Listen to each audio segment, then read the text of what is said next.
ನೀವು ಮಾತಾಡಿಸ್ರಿ ಹಂಗೇನಾಗ್ತದೆ.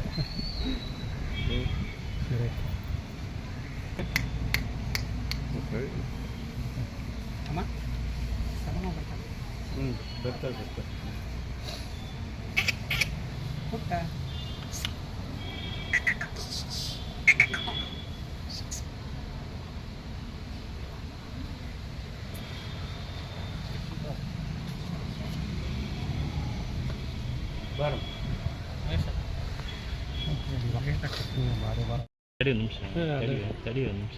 ಈ ದಿನಕ್ಕೆ ಮಗ ಕೊಲೆಯಾಗಿ 1 ವರ್ಷ ಆಯಿತು. ಕರೆಕ್ಟ್. ಆ ಕಾರಣಕ್ಕಾಗಲ್ಲ ಮಾಧ್ಯಮದವರು ನಮ್ಮನ್ನು ಭೇಟಿ ಮಾಡಿದ್ದಾರೆ. ನಮಗೆ ಪುತ್ರ ಶೋಷ ನಿರಂತರ ಅಂತ ಅದು ಎಂದೂ ಮರೆಯಲಿಕ್ಕೆ ಸಾಧ್ಯ ಇಲ್ಲ. ನಾವು ಜೀವ ಇರೋ ತನಕ ನಮಗೆ ಆ ನೋವು ಗೊತ್ತೇ. ಆದರೂ ಕೂಡ ನಮ್ಮ ಮೊಮ್ಮಗನ ಒಂದು ಆರೈಕೆಯಲ್ಲಿ ಅವನ ಆಟ ಪಾಠದಲ್ಲಿ ಎಲ್ಲ ಮರಿತಾ ಇದ್ದೀವಿ. ಆದರೆ ನಮಗೆ ಸರ್ಕಾರ ಇಲ್ಲಿವರೆಗೂ ಭಾಳಷ್ಟು ಸರ್ಕಾರ ಕೊಟ್ಟಿದೆ.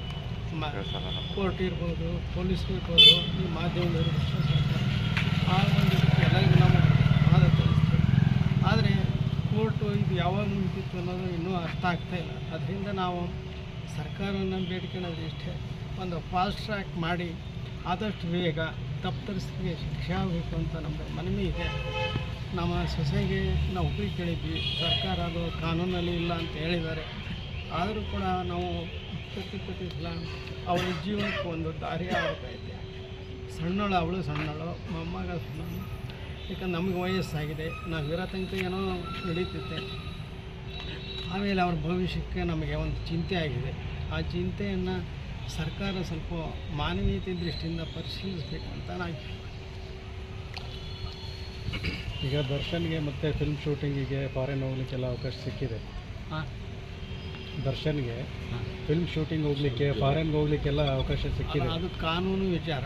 ನಾವು ತಪ್ಪಿತರಿಗೆ ಶಿಕ್ಷೆ ಆಗ್ಬೇಕಂತ ಅಷ್ಟೇ ನಾವು ಕೇಳ್ಕೊಳ್ತಾರೆ. ಅದು ಕಾನೂನು ಯಾವ ದೃಷ್ಟಿ ಪರಿಶೀಲನೆ ಮಾಡ್ತಾರೆ ನಮ್ಗೆ ಅರ್ಥ ಆಗೋದಿಲ್ಲ. ಅದು ಕಾನೂನು ವ್ಯಾಪ್ತಿಯಲ್ಲಿ ಬರ್ತಕ್ಕಂಥದ್ದು ನಾವೇನಿಲ್ಲ. ಕಾನೂನು ಸ್ವಲ್ಪ ನಮ್ಮ ಕಡೆನೂ ಮಾನವೀಯತೆ ದೃಷ್ಟಿಯಿಂದ ಮತ್ತು ಈ ಕೊಲೆ ಪ್ರಕರಣ ವಿಶೇಷ ಇರೋದ್ರಿಂದ ಅದನ್ನು ತೀಕ್ಷ್ಣವಾಗಿ ಪರಿಗಣಿಸಿ ಆದಷ್ಟು ಬೇಗ ತೀರ್ಮಾನ ಮಾಡಬೇಕು. ಕೊಲೆಗಾರರು ಯಾರೇ ಇದ್ದರೂ ಅವರು ತಪ್ಪು ಶಿಕ್ಷೆ ಆಗಬೇಕಂತ ಮನವಿ. ರೇಣುಕಾಸ್ವಾಮಿ ಕುಟುಂಬ ಬರ್ತಾ ತಟಸ್ಥನೈತಿ, ಮೌನ ವಹಿಸ್ತಾ ಇರೋದೆಲ್ಲ ನೋಡಿದರೆ ಜನ ದರ್ಶನ್ ಹೊರಗಡೆ ಬಂದಾದ್ಮೇಲೆ ಅವರ ನಮ್ಗೆ ಅದಕ್ಕೂ ಸಂಬಂಧ ಇಲ್ಲ. ನಾವು ತಟಸ್ಥ ಏನೂ ಇಲ್ಲ. ನಮಗೆ ಕಾನೂನಲ್ಲಿ ನಾವೇ ಯಾಕೆ ನಾವು ಭಾಗವಹಿಸ್ತೀವಿ, ನಮಗೆ ಎಲ್ಲ ಇಷ್ಟ ಇಲ್ಲ. ಕಾನೂನು ಅದರದ್ದೇ ಆದ ಕ್ರಮ ಇರುತ್ತೆ, ಅದರಲ್ಲಿ ಕ್ರಮ ತೆಗೆದುಕೊಳ್ತಾರೆ. ನಮಗೆ ಕಾನೂನು ಬಗ್ಗೆ, ಪೊಲೀಸರ ಬಗ್ಗೆ, ಸರ್ಕಾರದ ಬಗ್ಗೆ ಸಂಪೂರ್ಣ ನಂಬಿಕೆ ಇದೆ. ನ್ಯಾಯ ಸಿಗುತ್ತೆ ಅಂತ ನಮಗೆ ಭರವಸೆ. ಈಗ ಸುಪ್ರೀಂ ಕೋರ್ಟ್ ಹೋಗಿದೆ ಕೇಸ್. ಮೇನ್ ಪ್ರಕರಣಕ್ಕೆ ಹೋಗಿದೆ. ಮೇನ್ ಪ್ರಕರಣ ಇನ್ನೂ ಶುರು ಆದಾಗೇ ಇಲ್ಲ. ಸರ್ಕಾರನೇ ಅದನ್ನು ಸುಪ್ರೀಂ ಕೋರ್ಟ್ ತನಕ ಹೋಗಿದ್ದಾರೆ. ಇದು ಅತ್ಯಂತ ವಿಶೇಷ ಪ್ರಕರಣ.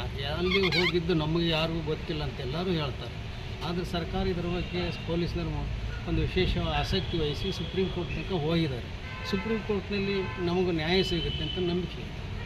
ಈಗ ದರ್ಶನ್ ಹೊರಗಡೆ ಬಂದಮೇಲೆ ಮತ್ತೆ ತಮ್ಮನ್ನು ಸಂಪರ್ಕ ಮಾಡ್ತಕ್ಕಂಥ ಕೆಲಸ ಏನಾದ್ರು ಇಲ್ಲ. ನಾವು ಯಾರನ್ನೂ ಅವ್ರನ್ನ ಸಂಪರ್ಕ ಮಾಡಿಲ್ಲ, ನಮ್ಮನ್ನು ಯಾರೂ ಸಂಪರ್ಕ ಮಾಡಿಲ್ಲ. ದರ್ಶನ್ ಅವರು ರೇಣುಕಾಸ್ವಾಮಿ ಹೌದು ಆ ಥರದ ಚರ್ಚೆಗಳು ನಿರಂತರ ನಡೀತಾನೆ ಇದೆ. ಇಲ್ಲ, ಅದ್ರ ಬಗ್ಗೆ ನಮಗೇನದು ಇದು ಇಲ್ಲ. ನಮಗೆ ಅವ್ರಿಗೆ ಯಾರು ಇಲ್ಲಿವರೆಗೂ ಅವ್ರು ಸಂಪರ್ಕ ಮಾಡಿಲ್ಲ, ಸಂಪರ್ಕಿಸ್ತಾರಂತ ನನ್ನ ನಂಬಿಕೆ ಇಲ್ಲ. ಅಕಸ್ಮಾತ್ ಸಂಪರ್ಕ ಮಾಡಿದರೆ ಬಂದಾಗ ಆ ವಿಚಾರ ಬೇರೆ. ಅಲ್ಲಿ ಬರೋದಕ್ಕೆ ಬಂದಿದ್ರೆ ಇಷ್ಟಲ್ಲೇ ಆಗ್ಬೇಕಾಯ್ತು. ಇನ್ನೂ ಏನಾಗ್ತದೆ ಅದು ಕಾನೂನು ಇರೋ ದೃಷ್ಟಿಯಿಂದ ಅವರು ಏನಾದ್ರು ವಿಚಾರ ಮಾಡಿರ್ಬೋದು, ಗೊತ್ತಿಲ್ಲ. ಅಲ್ಲ, ಒಂದು ವೇಳೆ ಅವರು ನಿಮ್ಮನ್ನು ಸಂಪರ್ಕ ಮಾಡಿ ಸಾರಿ ಕೇಳೋಂಥ ನಾವು ಏನೇ ಇದ್ದರೆ ನಮ್ಗೆ ಹಿರಿಯರು ಇದ್ದಾರೆ, ಎಲ್ಲ ತೀರ್ಮಾನ ಮಾಡ್ತಾರೆ. ಅಂದರೆ ಭೇಟಿಗೆ ಅವಕಾಶ ಕೊಡ್ತೀರಾ ಬಂದರೆ ಅಕಸ್ಮಾತ್? ಅಲ್ಲ, ಹೇಳಿದ್ನಲ್ಲ, ನಮ್ಮ ಹಿರಿಯರು ಇದ್ದಾರೆ. ಅಂಥ ಪ್ರಸಂಗ ಬಂದರೆ ಸಮಾಜದವರು ಹಿರಿಯರು ಇದ್ದಾರೆ, ಅವ್ರು ತೀರ್ಮಾನ ಮಾಡ್ತಾರೆ. ಅವ್ರ ತೀರ್ಮಾನಕ್ಕೆ ನಾವು ಬರ್ತೀವಿ. ಅಲ್ಲ, ನೀವು ತಂದೆ ತಾಯಿಯಾಗಿ ನಾವು ತಂದೆ ತಾಯಿಯಾಗಿ ನಮಗೆ ಸಪ್ತಶ್ರೀ ಶಿಕ್ಷೆ ಆಗ್ತದೆ ಅಷ್ಟೇ.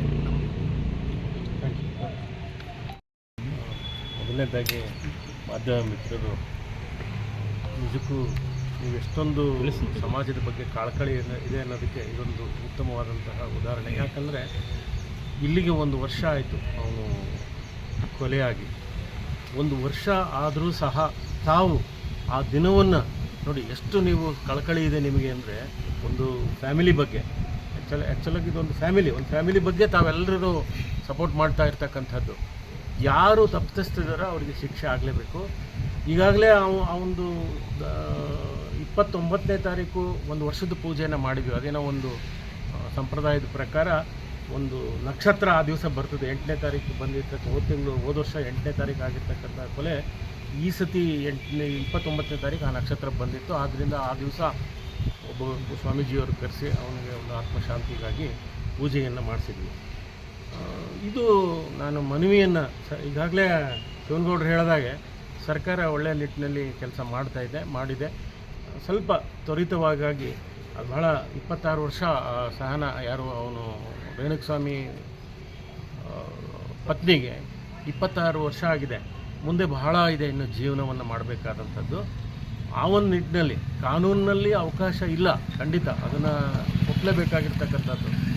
ಆದರೆ ಕಾನೂನು ಇರೋದು ಜನರಿಗಾಗಿಯೇ ಹೊರತು ಅದನ್ನು ಸರ್ಕಾರ ಅದಕ್ಕೆ ಬೇಕಾದಂಥ ಕ್ರಮವನ್ನು ಕೈಗೊಳ್ಳಲಿಕ್ಕೆ ಸರ್ಕಾರಕ್ಕೆ ಅವಕಾಶ ಇರ್ತದೆ.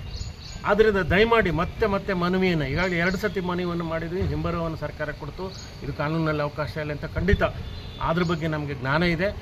ಆದರೂ ಈ ಒಂದು ಮಾನವೀಯತೆ ದೃಷ್ಟಿಯಿಂದ ದಯಮಾಡಿ ಸರ್ಕಾರ ಈ ಒಂದು ನಿಟ್ಟಿನಲ್ಲಿ ಕ್ರಮವನ್ನು ವಹಿಸಿ ಏನಾದರೂ ಒಂದು ಅವ್ರಿಗೇನು ಇಂಥದ್ದೇ ಕೆಲಸ ಕೊಡ್ರಿ ಅವ್ರ ಜೀವನವನ್ನು ನಡೆಸಲಿಕ್ಕೆ. ಇನ್ನು 20 ವರ್ಷದ್ದು ಆ ಮಗುವನ್ನು ನೋಡಿದರೆ ನಿಜಕ್ಕೂ ನಮಗೆ ತುಂಬ ಬೇಸರ ಅನಿಸುತ್ತೆ. ಈಗಿನ ಚಿಕ್ಕ ಮಗು ಅದಕ್ಕೆ ಯಾವ ಪರಿಜ್ಞಾನವೂ ಇಲ್ಲ, ಏನೂ ಇಲ್ಲ, ಆಟ ಆಡೋದು ಅದ್ರ ಬಗ್ಗೆ ಎಲ್ಲ ಇರ್ತಕ್ಕಂಥದ್ದು. ಮುಂದೆ ಅದು ಸ್ವಲ್ಪ ಜ್ಞಾನ ಬಂದ ಮೇಲೆ ನನ್ನ ತಂದೆ ಯಾರು ಅಂತ ಅಂದಾಗ ಅದೆಲ್ಲ ಪ್ರಶ್ನೆಗಳು ಬರ್ತದೆ, ಮುಂದೆ ಹುಟ್ಟುತ್ತದೆ ಅದೆಲ್ಲ. ಇಂತಹ ಸಂದರ್ಭದಲ್ಲಿ ದಯಮಾಡಿ ಸರ್ಕಾರಕ್ಕೆ ನಾನು ಮತ್ತೆ ಮನವಿಯನ್ನು ಮಾಡ್ಕೊಳ್ತೀನಿ. ಅವ್ರಿಗೆ ಒಂದು ಏನಾದರೂ ಒಂದು ಯಾವ ರೀತಿಯಾದರೂ ಒಂದು ಕ್ರಮವನ್ನು ಮಾಡಿ ಅವ್ರ ಜೀವನಕ್ಕೊಂದು ಉಪಕಾರವನ್ನು ಮಾಡಿ ಅನ್ನುವಂಥದ್ದನ್ನು ಇದರೊಟ್ಟಿಗೆ ಯಾರು ತಪ್ಪಿಸ್ತಿದ್ದಾರೆ ಅವ್ರ ಶಿಕ್ಷೆ ಆಗೇ ಆಗುತ್ತೆ. ಯಾಕಂದರೆ ನಮ್ಮ ದೇಶದ ಕಾನೂನು ಯಾರಿಗೂ ಬಿಟ್ಟಿಲ್ಲ, ಎಲ್ಲ ಇತಿಹಾಸವನ್ನು ನೋಡಿದ್ರೆ ಯಾರಿಗೂ ಬಿಟ್ಟಿಲ್ಲ, ಎಂಥವ್ರು ಇದ್ದರೂ ಸಹ ಅವರಿಗೆ ಬಿಟ್ಟಿಲ್ಲ. ಆದ್ದರಿಂದ ಯಾರೇ ತಪ್ಪು ಮಾಡಿದರೂ ಸಹ ಅವ್ರಿಗೆ ಶಿಕ್ಷೆ ಆಗುತ್ತೆ ಅನ್ನುವಂಥದ್ದು ನಂಬಿಕೆ ನಮಗಿದೆ. Thank you. ಏನಾದರೂ ಒಂದು ಪ್ರಶ್ನೆ ಕೇಳಿ ಮತ್ತು ಸುಮ್ಮನೆ ಅದು ಮೇಡಮ್, ನಿಮ್ಮ ಮಗ ಕಾಣ್ತೀರಾ 1 ವರ್ಷ ಆಯಿತು, ಇನ್ನೂ ದುಃಖದಲ್ಲೇ ಇದೆ. ಮರೆಯೋಕ್ಕಾಗ್ತಾ ಇಲ್ಲ ನಮಗೆ. 1 ವರ್ಷ ಕಳೆದ್ಬಿಟ್ಟು ನನ್ನ ಮಗ ಇಲ್ಲಿ ಮೊಮ್ಮಗನ ನೋಡಿದ್ರೆ ಅವಳು ಬರುತ್ತವೆ. ಇದಕ್ಕೆ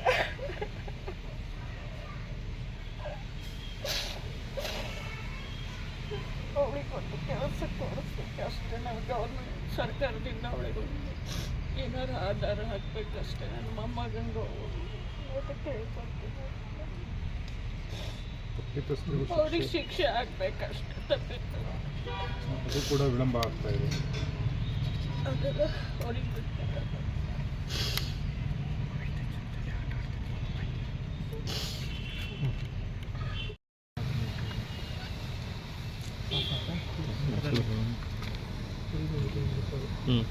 ಅಮ್ಮ ಹೇಳ್ರಮ್ಮ, ನಿಮ್ಮ ಮನೆಯವರು 1 ವರ್ಷ ಕೊಲೆಯಾಗಿ 1 ವರ್ಷ ಆಯಿತು.